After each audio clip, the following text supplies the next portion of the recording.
dance studio, place of happiness, friendship, and belonging. People across backgrounds and generations celebrating their cultural roots and bonding through ballroom song and dance. Place of refuge where immigrants have lived for years, supported new immigrants who just arrived, becoming not just friends but family. But as we all saw, a day of festivity and light turned into a day of fear and darkness. A holiday of hope and possibilities marked by horror and pain. Vibrant dances, music replaced by vigils and memorials. 11 souls taken, 9 injured. Private mourning made public. That sense of safety shattered. Survivors will always carry the physical and emotional scars. Families left behind who will never be the same. One of the worst mass shootings in California history. A tragedy that has pierced the soul of this nation here in Monterey Park, in the San Gabriel Valley, the heart of the Asian American community. My dear friend Judy Chu, former mayor of Monterey Park, your Congresswoman and chair of Congressional Asian Pacific Caucus. Senator Alex Padilla, champion for this community, the entire state. My good friend Supervisor Hilda Solis and all elected officials, law enforcement, first responders, faith leaders, community members, all here today. You've shown up for this community, and I know you always will. To the families of victims who spend time, I get a chance to speak with today, and whom Vice President Harris spent time with a few weeks ago.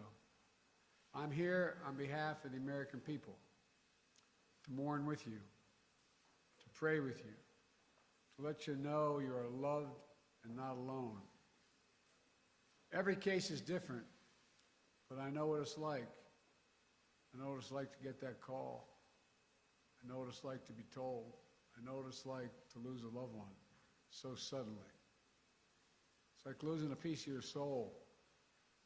It's like a black hole in your chest you feel like you're being sucked into.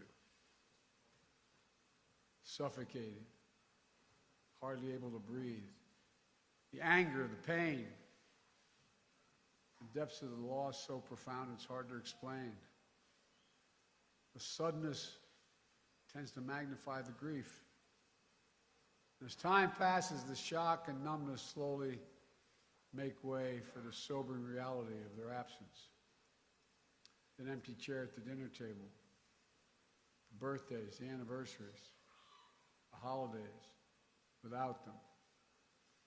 Everyday things, small things, the detail you miss the most, the scent when you open that closet door, the park you go by that you used to stroll in.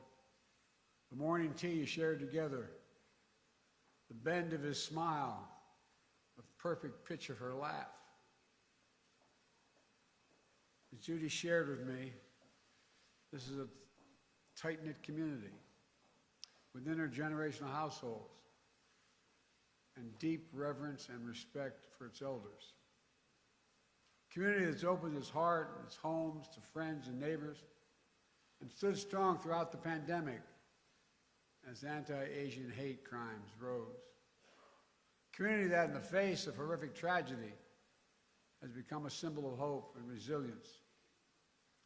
Pushing forward together, healing together, people from all faiths and backgrounds rallying to show their love and support, raising money for funeral costs and memorials, providing counseling and translation services to the victims' families, providing and proving that even with heavy hearts, we have unbreakable spirits. As a nation, remember them. Immigrants from China, the Philippines, Vietnam, Taiwan, all of whom found a home in America. Mr. Ma, age 72, a pillar of the community, a beloved manager and dance instructor at Star Ballroom. He walked patrons to their cars at night, helped new immigrants find jobs, children and grandchildren will carry on his legacy in the spirit of one of his favorite Chinese proverbs: cherish the people in front of you. Cherish the people in front of you. And Igao, 72, Mr. Nice, for his kindness, his positivity, his infectious smile, a free spirit always ready to lend a helping hand. He died shielding his dance partner.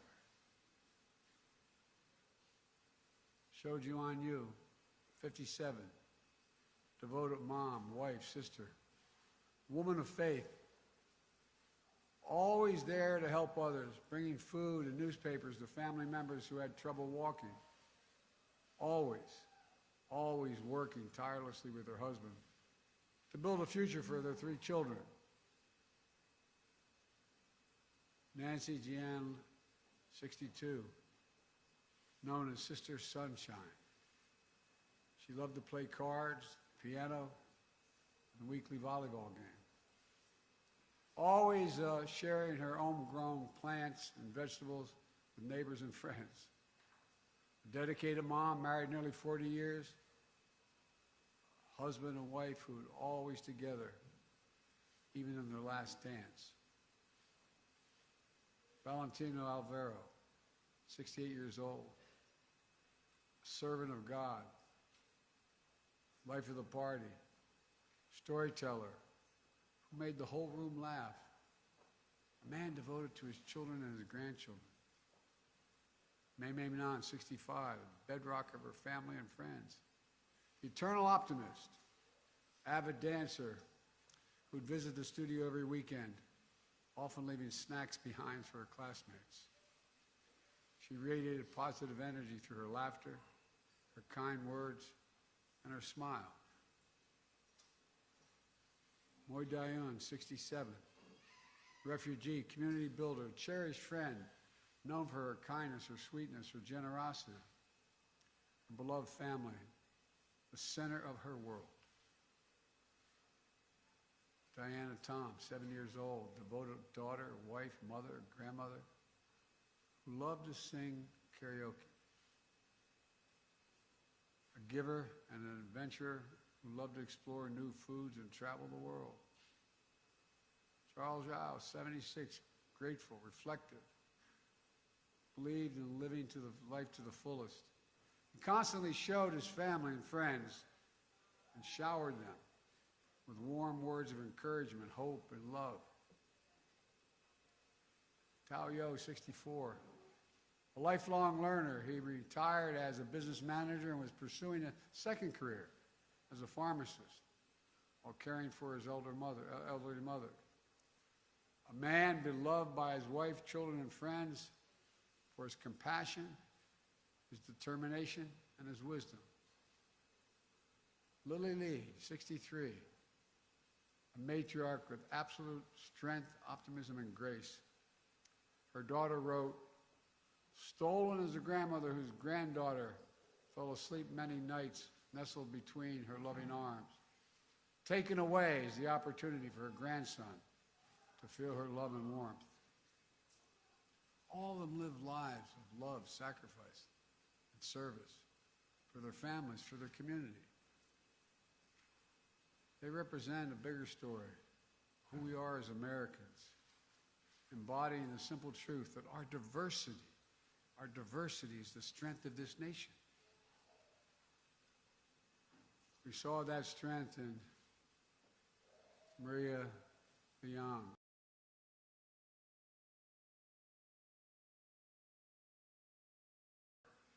Into creating a warm, welcome space for seniors. That strength in Brandon Say, who met me at the airport, whom Jill and I have gotten to know. 20 minutes after the rampage at Star Ballroom, Brandon saw the same shooter walk into his family's own dance studio, just 2 miles away, pointing a gun at him. In an instant, he found the courage to act and wrestle a semi-automatic firearm away. Brandon saved lives. He protected the community. At Half Moon Bay, just 2 days later, he got it.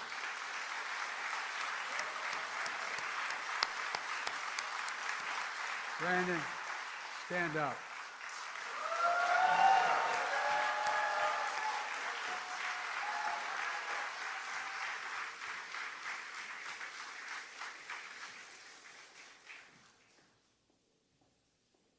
Half Moon Bay, just 2 days later, we saw heroism from police officers, firefighters, and other first responders who rushed into the danger to save lives. As many of you know, Jill and I invited Brandon as our guest at the State of the Union message because we wanted the country to know all of you, not just Brandon, all of you, the character of this community, the faith you have in this community, the pride we see it in you across all of American life. Just this week, a film about resilience and power of the Asian American immigrant family made history at the Oscars.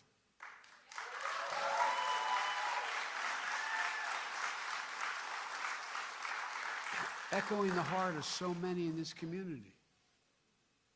We also hear a message we've heard too often, including 2 years ago this week, after the spa shooting in the Atlanta area. Enough. Do something. We remember and mourn today, but I'm here with you today to act. Last year, after the mass shooting in Buffalo, New York, and Uvalde, Texas, I signed into law, after being both places, a bipartisan Safer Communities Act, most significant gun safety law in almost 30 years. That was in addition to me signing more executive actions to reduce gun violence than any of my predecessors at this point in their presidencies.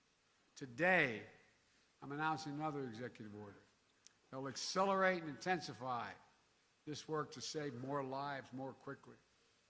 First, this executive order helps keep firearms out of dangerous hands, as I continue to call on Congress to require background checks for all firearm sales.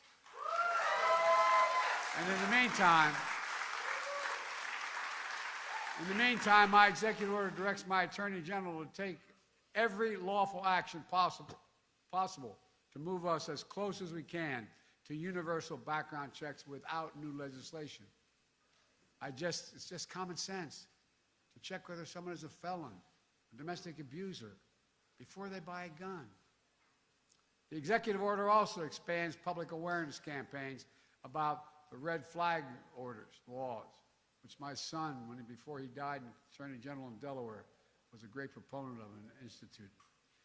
So more parents, teachers, police officers, health providers, and counselors know how to flag for a court that someone is exhibiting violent tendencies, threatening classmates, or experiencing suicidal thoughts that make them a danger to themselves and others, and temporarily remove that person's access to firearms.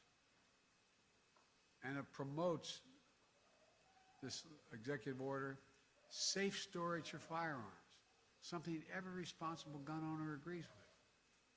Second thing it does, the executive order ramps up our efforts to hold the gun industry accountable. It's the only outfit you can't sue these days.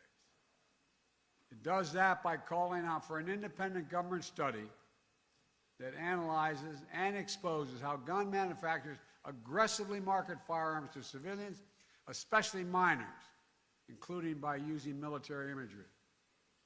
And it directs the Attorney General to publicly release alcohol, tobacco, and firearms inspection reports of firearms dealers who are cited for violation of the law.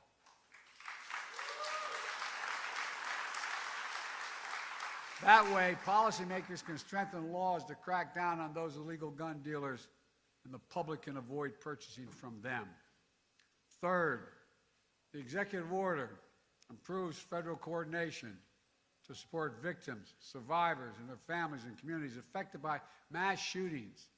The same way FEMA responds to your natural disaster in California and all around the nation, and it will help folks recover and build after wildfires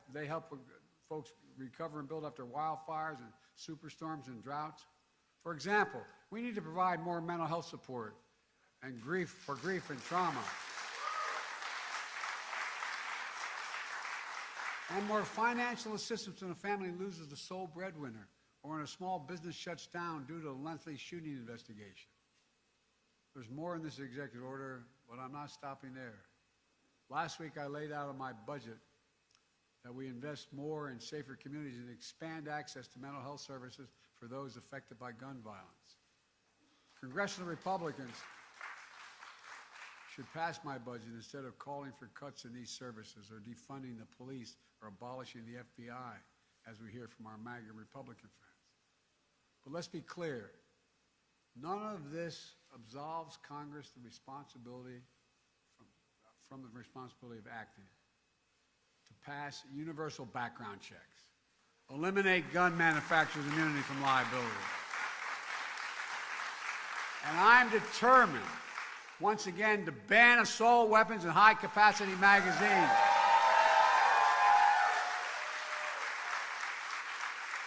I led that fight to ban them in 1994. The 10 years that law was in place, mass shootings went down. Our Republican friends let it expire 10 years later. And mass shootings tripled since then, tripled. So let's finish the job. Ban assault weapons, ban them again, do it now. Enough, do something big. Folks, let me close with this. Scripture says, the Lord is near to the brokenhearted and saves the crushed in spirit. A lot of us have been there. As we gather here today, I know your hearts are broken, but I know your spirits are strong. And as you remember and heal, I know the light of your loved one is once again going to lead you forward. It takes time. I tell everyone, at least it did with me, it takes time. But I promise you, the day will come when the memory of your loved one brings a smile to your lips before it brings a tear to your eye. A tear will never fully go away. But when you had that smile first remembrance, that's when you know. That's when you know you're going to make it. You're going to know you're going to make it. My prayer for all of you is that day will come sooner than later, but I promise you, it will come. God bless you all. I admire you so damn much.